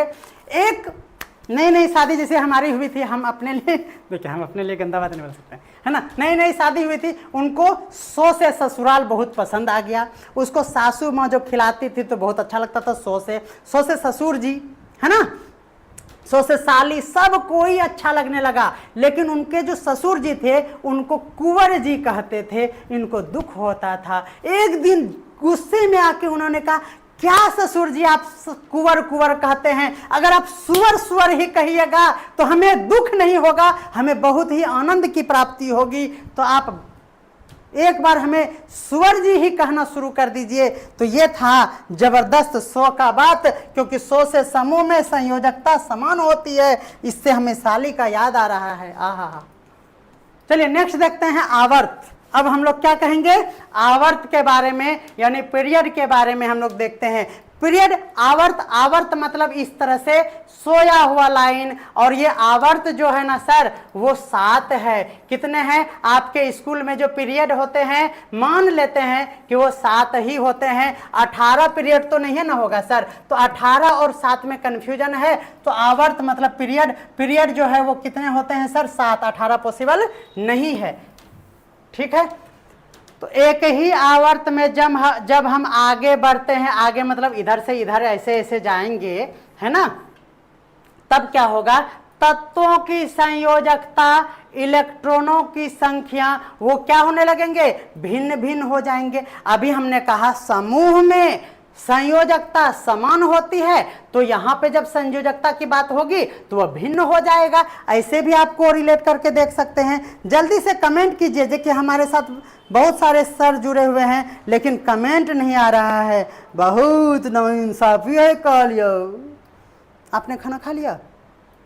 नहीं, खाना नहीं। चलिए, आवर्त में जब आप बाएं से दाएं जाइएगा, आवर्त याद रखना कोई जरूरी नहीं है, आप बायां से दायां जाइएगा तो वो आवर्ते होगा, क्योंकि आप समूह में यानी ऊपर से नीचे वाले में आप बायां से दायां जा नहीं सकते हैं, तो या तो आवर्त भी होगा तो बायां से दायां समझिएगा, है ना। तो जब इधर से लेफ्ट से राइट जाइएगा तो परमाणु संख्या जो है वह इकाई की वृद्धि होती है। इकाई की वृद्धि मतलब एक एक बढ़ता जाएगा, यानी 1 2 3 4 5 6, यानी धीमे धीमे बढ़ेगा, धीमे धीमे बढ़ेगा। लेकिन अगर आप ऊपर से नीचे जाएंगे ना सर, तो परमाणु संख्याओं का उछाल आएगा, एकाएक बहुत ज्यादा ही बढ़ जाएगा। समझ में आ रहा है ना। तो संयोजकता, इलेक्ट्रॉन की संख्या भी उसमें भी क्या होती है, इकाई ही वृद्धि होती है। जब आप बायां से दायां ऐसे ऐसे जाइएगा तो एक एक का वृद्धि होगा। दोनों बातें, इलेक्ट्रॉन की संख्या का भी और किसका, परमाणु संख्या, दोनों में इकाई वृद्धि होगी, यानी एक एक का बढ़ोतरी होगा। ओके, चलिए नेक्स्ट देखते हैं। ये भी बात समझ में आ गया होगा, ट्रिक की कोई जरूरत यहाँ पे हमें महसूस नहीं हो रही है। अगर आपको ट्रिक चाहिए तो आप हमें कमेंट कीजिएगा कि सर जैसे 3 नंबर का ट्रिक बताइए प्लीज, हम कंफ्यूज होते हैं, तो मैं आप लोगों को इसका ट्रिक भी बता दूंगा। तो आप इसी तरह से कमेंट करते रहिएगा। किसी कोष में इलेक्ट्रॉनों की अधिकतम संख्या, याद रखिएगा, इलेक्ट्रॉनों की अधिकतम संख्या के लिए एक सूत्र है, और वो सूत्र आपको याद एकदम रख लेना है, एग्जामिनेशन में पूछ लिया जा सकता है। 2n² किसका फॉर्मूला है, कोष में इलेक्ट्रॉन की संख्या का, यानी पहले कोष में है, ध्यान दीजिएगा, पहले कोष में होने का मतलब n का वैल्यू 1, क्योंकि ये जो n है ना वो नाभिक में नियत कोषों की संख्या है। कोष मतलब 1 2 3 4 5, ये KLMN जो होता है वही n है। अगर पहले बाउंड्री पे है तो n1, दूसरे पे है तो n2, और आप जानते हैं इसी फॉर्मूला से आप ये निकाल सकते हैं कि देखिए अगर पहला यानी K वाले में अगर है, K वाले में अगर है तो आप जानते हैं कि n के जगह पे हम लोग क्या रखेंगे, 1, तो 2 1 का स्क्वायर यानी 2 ही होगा, तो इसका क्या होगा 2। जब यहाँ पे 2 और 2 का स्क्वायर दूसरे सेल में चले जाएंगे तो 2 2 जा 4 2 जा 8, तो यहाँ 2 8 है ना, और ये इस तरह से हमारा बनता है, और हम लोग इसको स्प्लिट करके 2 8 18 है ना, और ये वाला फॉर्मूला जानते ही हैं सर, है ना, उतना बेसिक नहीं जा पाएंगे, सॉरी फॉर दैट। ओके, बिल्कुल 2n²। ट्रिक बताइए बताइए, चलिए सर सही बात है, ट्रिक भी बताएंगे, ट्रिक आपको मजा आता है तो चलिए इसमें ट्रिक देखेंगे। अगर याद करना, दूसरे और तीसरे आवर्त में 8 ही तत्व होते हैं, दूसरे और तीसरे आवर्त में 8 ही तत्व होते हैं। ये क्या है, थोड़ा सा पीरियोडिक टेबल को देखना होगा। देखिए मैं समझाने का प्रयास करता हूं। देखिए सर जी पानी दीजिएगा, पानी।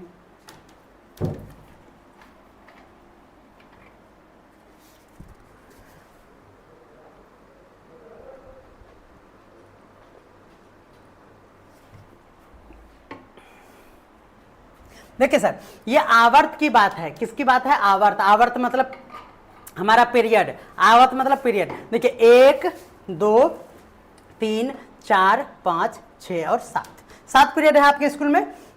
देखिए कह रहा कि दूसरे और तीसरे में आवर्त जो एलिमेंट है 1 2, यहां आ जाइए 3 4 5 6 7 और 8, 1 2 3 4 5 6 7 और 8, तो दूसरे और तीसरे में जो है ना वह 8 है, पहले में जो है ना वो 2 है, पहले में क्या है 2 है, और इसमें कितना है, और बाकी सब में नहीं कहेंगे, बाकी हमारा 4 और 5 में 18 है, 4 और 5 में 18 है, और ये हमारा 6 और 7 में ये वाला और जोड़ देंगे, और फिर इस तरह से नहीं पूछा जाता है एग्जामिनेशन में। तो ये बातें आप अच्छे से समझ सके होंगे। चलिए, तो ये हमारा हो गया कि दूसरे और तीसरे में आवर्त में तत्व जो है, एलिमेंट जो है वह 8 है, याद रखिएगा, क्योंकि इन तत्वों में L और M कोष होता है और उसमें 8 से अधिक इलेक्ट्रॉन नहीं हो सकते हैं, है ना। अब देखिए सर, ये जो हमारा है ना, ये आपको हमने यहाँ पे सिखाया समझाया कि देखिए 1 2 लास्ट में 3 4 5 6 7 और 8, यानी देखिए एक एक का वृद्धि हो रहा है, यही था हमारा इकाई परिवर्तन। क्या था? इकाई परिवर्तन। ओके, देखिए अब आपको याद ये भी रखना पड़ेगा कि इस पीरियोडिक टेबल में आपको यह भी याद रखना पड़ेगा, जैसे देखिए यहां है, आप जानते हैं हे ही ली बे बक नो फीने ना मग अल सिप, ये वाला ट्रिक आप सभी जानते होंगे। क्या सर हमारा बुक ले लिए? सतावे लू हमका, खाली सता लीजिए।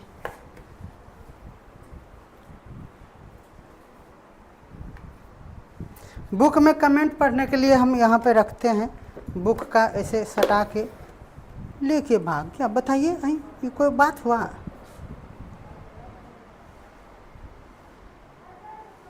ये लोग ना बहुत जीने नहीं देगा, हम ऐसी लगवा रहे हैं कि हम मरने नहीं देंगे ये लोगों को। देखिए सर, ये है हमारा हे ही ली बे बक नो फीने ना मग अल सिप, है ना। ये फिर यहाँ से कल अर, याद रखना है से कल अर, ये आप याद किए होंगे सर, है ना। 20 तक के लिए ट्रिक काम करता है, हे ही ली बेबक नो फीने ना मग अल सिप, है ना, फिर सिप है, फिर से कल अर, है ना। ये आपको याद होगा, तो इस पे हम लोग टाइम वेस्ट नहीं करेंगे, ये आपको याद बहुत ही अच्छे तरीके से याद रखना होगा, और आपको याद होगा सर, ये उम्मीद हम करते हैं, तो ये आप सभी जानते हैं। तो ये हो गया। अब देखिए आवर्त सारणी में जो ये मॉडर्न आवर्त सारणी रहा और मेंडलीव साहब का आवर्त सारणी रहा, दोनों में क्या अंतर है इसको भी हम लोग थोड़ा सा समझ लेते हैं। पहला अंतर यही है, आवर्त मॉडर्न वाला में मॉडर्न साहब मौसले साहब ने दिया है ना, तो यह बढ़ते क्रम में परमाणु क्रमांक को व्यवस्थित करता है। सभी जानते हैं कि परमाणु क्रमांक सिर्फ आवर्त सारणी मॉडर्न में था, और यह परमाणु द्रव्यमान पर व्यवस्थित किया गया था। पहला अंतर, इसमें 18 ऊर्ध्वाधर स्तंभ है, ऊर्ध्वाधर को समूह इंग्लिश में कहते हैं, है ना, और हिंदी में, और इसको ग्रुप कहते हैं। और 7 जो है वो 36 पंक्ति है जिसको पीरियड कहते हैं। आपके स्कूल में 7 पीरियड होते हैं, आप ऐसे याद रख लीजिए, अगर नहीं भी होते हैं तो आप मेरा बात मान लीजिए, है ना। और इसमें ऐसा कुछ भी नहीं था। आवर्त सारणी में कितना था? 8 था। देखिए बहुत इंपॉर्टेंट यहाँ पे थोड़ा सा याद रखना होगा कि जहां पे 18 स्तंभ था वहां पे 8 था, मेंडलीव साहब ने दिया था। जहां पे 7 था वहां पे 6 था। ठीक है, याद हो गया होगा। 6 मतलब 7 के बदले 6 और 18 के बदले 8, ये बहुत बड़ा अंतर है। तत्वों के समस्थानिकों को उनके संगत तत्वों के स्थान पर ही रखा गया, ये भी खासियत था। ऐसा क्यों हुआ? क्योंकि यहाँ पे परमाणु क्रमांक जो हो गया वह समान था उस ग्रुप में, है ना। चलिए, तत्वों के समस्थानिक को उचित स्थान में नहीं रख सके थे हमारे मेंडलीव साहब ने। रासायनिक रूप से असमान तत्वों को पृथक पृथक वर्गों में यहाँ अरेंज कर दिया गया, लेकिन यहाँ पे जो है उसे एक असमान तत्वों को एक साथ में रख दिया गया। ये भी उनका भूल था और कमी भी थी। अब देखिए मेंडलीव साहब ने जो स्थान को खाली छोड़ दिया था, है ना, मेंडलीव साहब ने जो स्थान खाली छोड़ दिया उसमें भी हमारे मोसले साहब ने जो एलिमेंट का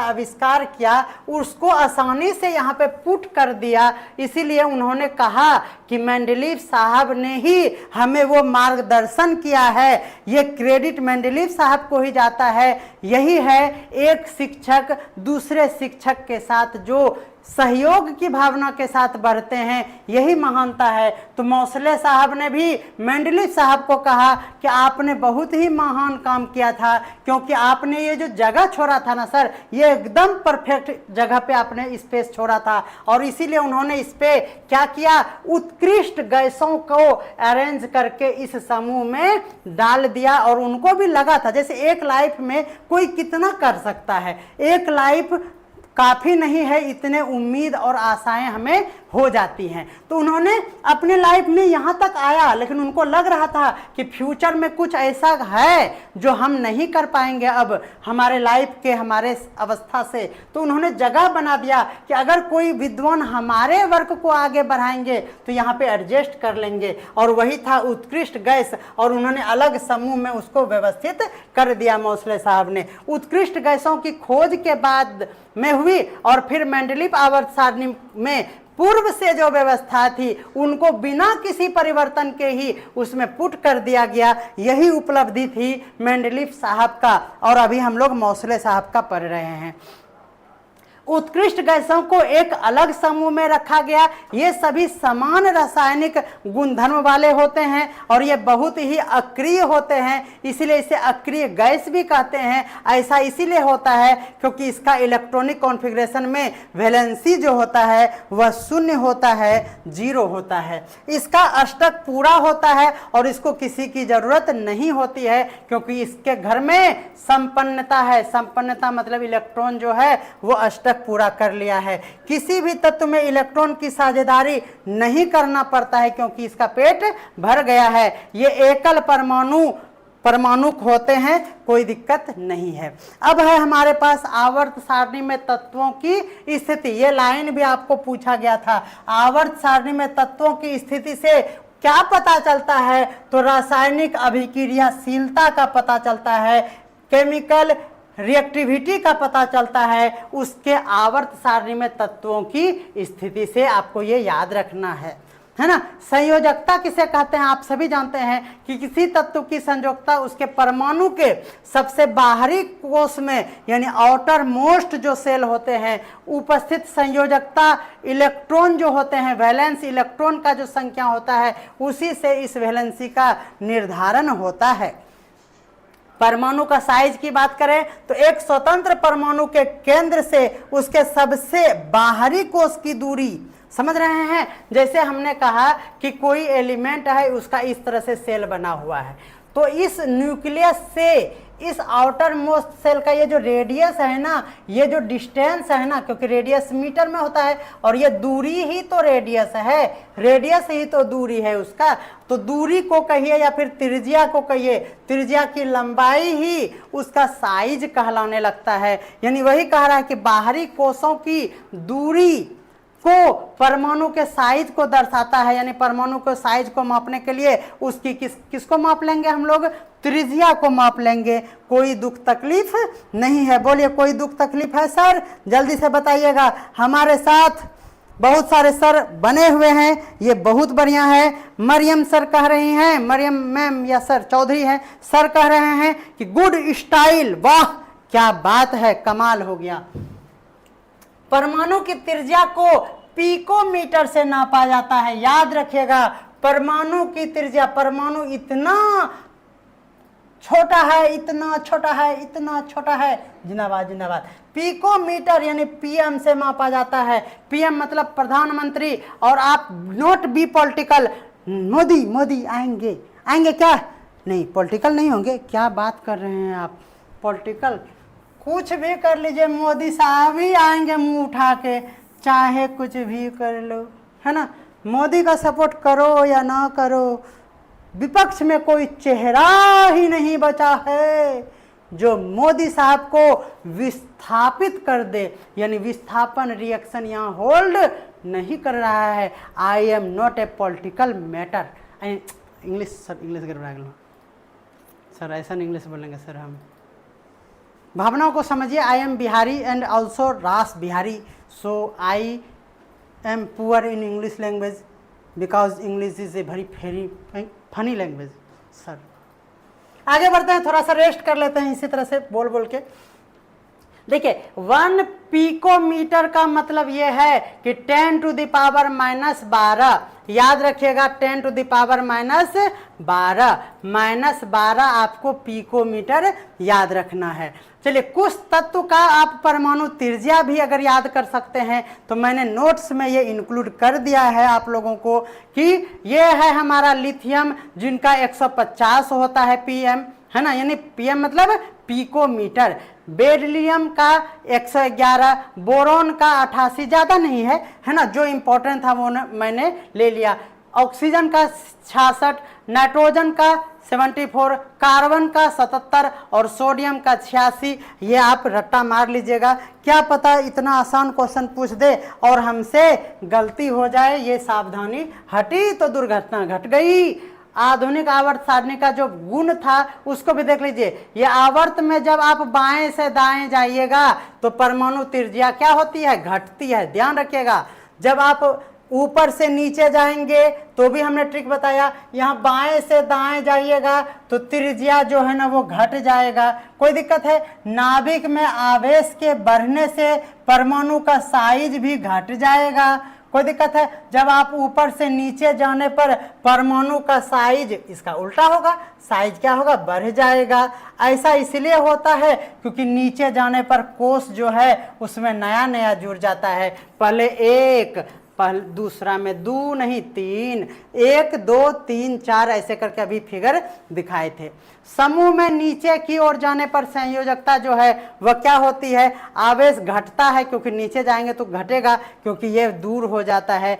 ये सब क्या है? इसका फीचर है। आवर्त में जब बाएं से दाएं जाइएगा तो धात्विक लक्षण की अगर बात किया जाए तो समूह में वो धात्विक लक्षण घटता है। बाएं से दाएं जाने पर मैक्सिमम चीज घटता है। और ये याद रखिए समूह में जब नीचे जाएंगे तो धात्विक गुण बढ़ता है। ये एक ही है, ये उल्टा काम करता है। यह नीचे जाने पर बढ़ जाता है धात्विक गुण।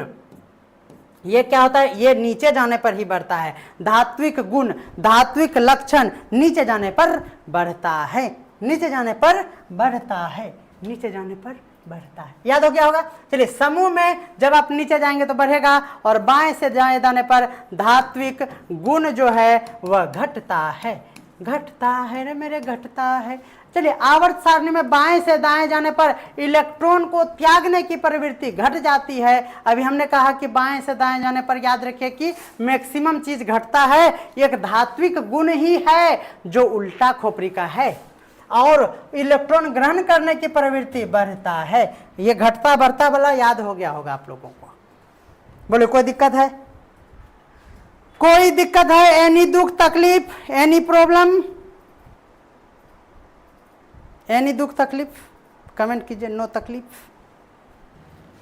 चलिए आवर्त सारणी में अगर हम धातु, अधातु और उपधातु जिसके बारे में बहुत ही अच्छे तरीके से हमने पढ़ लिया था, फिर भी आवर्त सारणी का ये पार्ट है इसलिए हमने यहाँ शॉर्ट में लेकर आया हूँ। धातुओं की स्थिति की बात की जाए तो सोडियम और मैग्नीशियम जैसी धातुएं सारणी में बाईं ओर रखी जाती है। ना मग, ना और मग याद है ना, ना और मग, के ना का याद है ना, तो उसमें ना और मग जो है वह बाईं ओर रखा है, यानी आवर्त सारणी में यहाँ पे इधर है, याद रखिएगा। धातुओं में आबंध बनाते समय इलेक्ट्रॉन त्यागने की प्रवृत्ति होती है, अर्थात विद्युत जो है वो धातु का धनात्मक होता है। ये ट्रिक भी याद रखिए, विद्युत धनात्मक होते हैं, विद्युत धनात्मक या विद्युत ऋणात्मक में धातु धनात्मक, याद रखिएगा, है ना। चलिए उपधातु की बात कर लेते हैं। वे तत्व जो धातुओं एवं अधातुओं दोनों का गुणधर्म फॉलो करता है, प्रदर्शित करता है, उसी को उपधातु कहा जाता है, इंग्लिश में मेटलवाइड या फिर अर्ध धातु हिंदी में, याद रखिएगा, है ना। ये बता दिए हैं हम। बोरोन, सिलिकॉन, ये देखिए कितना अच्छा ट्रिक से याद करा देते हैं, अभी नहीं करेंगे, है ना, फिर आप पुराना वीडियो का है देखिएगा। फिर जर्मेनियम, आर्सेनिक, है ना, टेल्यूरियम और हमारा पोलोनियम, याद रखना है, ये हमारा क्या है, उपधातु है, अधातु है ना, उपधातु है, अधातु नहीं है, ये है हमारा मेटलवाइड यानी उपधातु है। अब अधातु की बात कर लेते हैं। तो विद्युत ऋणात्मकता की प्रकृति अनुसार धातुओं की आवर्त सारणी में दाहिनी ओर ऊपर की ओर स्थित होती है। थोड़ा सा समझिएगा, विद्युत ऋणात्मकता यानी निगेटिविटी जो है की प्रकृति के अनुसार अधातु की बात करें तो आवर्त सारणी में जब दाहिने ओर स्थित होगा, यानी आप याद रखिए इधर जो होगा वो मेटल्स होंगे और दाहिने ओर जो होंगे वो नॉन मेटल्स होंगे, अधातु होगा, उसी का उल्टा लाइन है। अधातुओं में ऑक्साइड की प्रवृत्ति अम्लीय होती है, याद रखिएगा, है ना, अम्लीय होती है, इसमें इलेक्ट्रॉन ग्रहण की क्षमता भी होती है, ये आपको याद रखना है। कोई दिक्कत है? अब यहाँ पे हमने आप लोगों को 20 एलिमेंट जो हमने पहले ही डिस्कस कर लिया, हे, ही, ली, बे, बक, हो गया। देखिए मैं अब याद करा दूं क्या? आप कमेंट करेंगे तो मैं याद करा दूंगा। जल्दी से आप कमेंट कीजिए, 20 तक हमें याद करना है ट्रिक के साथ, तो याद रखिएगा। चलिए मैं कर ही देता हूं। देखिए हे, ही, ली, अबे, अब यहां पे 2 ठो होगा, बक में 2 ठो है, बक में क्या है, 2 ठो है, बक में 2 है, याद रख लीजिए। बो को बी और सी, बक में क्या है, बी और सी है, बी और सी है। हे, ही, ली, बे, बक, बक, बक, बक, यस सर, याद करना है, ये हो गया बक। कोई दिक्कत है? फिर कह रहा है हे, ही, ली, बे, बक, नो फीने, दूसरा है हमारा नो फीने, NO में 2 टो है। देखिए बक के बाद नो में भी 2 टो है, N और O, नो, और फी मतलब F, और ने मतलब क्या, NE, है ना, फीने, तो फी F से फी और ने मतलब NE, फीने, याद रखना है आपको। ट्रिक है आपका हिंदी में फीने, क्या है हिंदी में, फीने, फीने में भी 2 टो, ओके। चलिए फीने हो गया। ना अकेला है मग, ना मग में 2 ठो, नहीं 1 ही ठो, मग में 1 ही ठो, ना मग। अल में 1 ही ठो, अल हिंदी में है, अल में भी 1 ही ठो। सिप, SIP, सिप में 2 ठो है, सिप में 2 जीव जा रहे हैं, सिप, है ना, CIP, सिप हो गया, सिप हो गया, है ना, सिप, अल सिप, है ना, से मतलब S, है ना, से कल और कल का, कल, है ना, 2 ठो हो जाएगा, कल में नहीं 1 ठो होगा, है ना, कल और मतलब AR यानी कल और कल का, 20 तक याद हो जाएगा। मैं एक नया पेज लेता हूं, मैं फिर से लिखता हूं और आप इसको देखिएगा, मजा आ जाएगा। मैं कह रहा हूं हे, ही, ली, बे, बक, है ना, हे, ही, ली, बे, बक, हो गया, बक। नो फीने आगे है हमारा, चलिए नो फीने, है ना, फिर है हमारा ना मग अल सिप, सिप में 2 ठो है, आप याद रख लिए होंगे, सिप, ना मग अल सिप, ना मग अल सिप, से सिप, है ना, से कल और कल का। यह है एक दम में हम बोल सकते हैं, एक दम में हम बोल सकते हैं हे ही ली बेबक नो फीने ना, एकदम नहीं हुआ, सॉरी सॉरी सॉरी। हे ही ली बेबक नो फीने नामग अलसिप से कल और कल का। मजा आया? हे ही ली बेबक बक, ठीक है। नो फीने नामग अलसिप से कल कल और अकल का, अकल का खोपड़ी। चलिए आगे बढ़ते हैं, आप स्क्रीनशॉट ले लीजिए, फिर से एक बार सुन लीजिएगा। चलिए, आधुनिक आवर्त सारणी मॉडर्न पीरियोडिक टेबल का क्विक रिवीजन में फिर से एक बार लेकर आया हूँ। मोसले साहब 1913 ईस्वी में, क्या हो गया, अच्छा हिंदी। मोसले साहब 1913 ईस्वी में, मोसले साहब 1913 ईस्वी में मेंडलीव साहब के पीरियोडिक टेबल को छेड़छाड़ करने का दुस्साहस किया और उनका संशोधन करना स्टार्ट किया था, है ना, जिसको आधुनिक आवर्त सारणी का नियम कहा गया था। इस नियम के अनुसार तत्वों के गुणधर्म को परमाणु संख्या पे सजाने का उन्होंने प्रयास किया। कोई बात नहीं, तत्वों के वर्गीकरण के लिए उन्होंने परमाणु द्रव्यमान के स्थान पर परमाणु संख्या को ले लिया। तत्वों को उसकी द्रव्यमान संख्या के स्थान पर परमाणु संख्या के बढ़ते क्रम में उन्होंने अरेंज किया। इस तरह से मेंडलीव की आवर्त सारणी में दोष दूर करते हुए उन्होंने एक नई आवर्त सारणी का क्या किया, प्रतिपादन कर दिया। आधुनिक आवर्त सारणी की स्थिति, ये सभी हमने आपको पीपीटी में दे दिया है, ये वन लाइनर्स हैं। संयोजकता में परिवर्तन, ये सभी बातें बार बार हमने कहा है, और आप सभी ये गुणधर्म को एक छोटा सा अलग लैंग्वेज में भी ये हमारा है ना, वो धात्विक नेचर भी हमने जो अभी बताया, ये सभी है जो ये समूह को ऊपर से नीचे और आवर्त में, ये सभी बातें आराम से हमने अंतिम में वन लाइनर के रूप में आप लोगों के साथ साझा किया।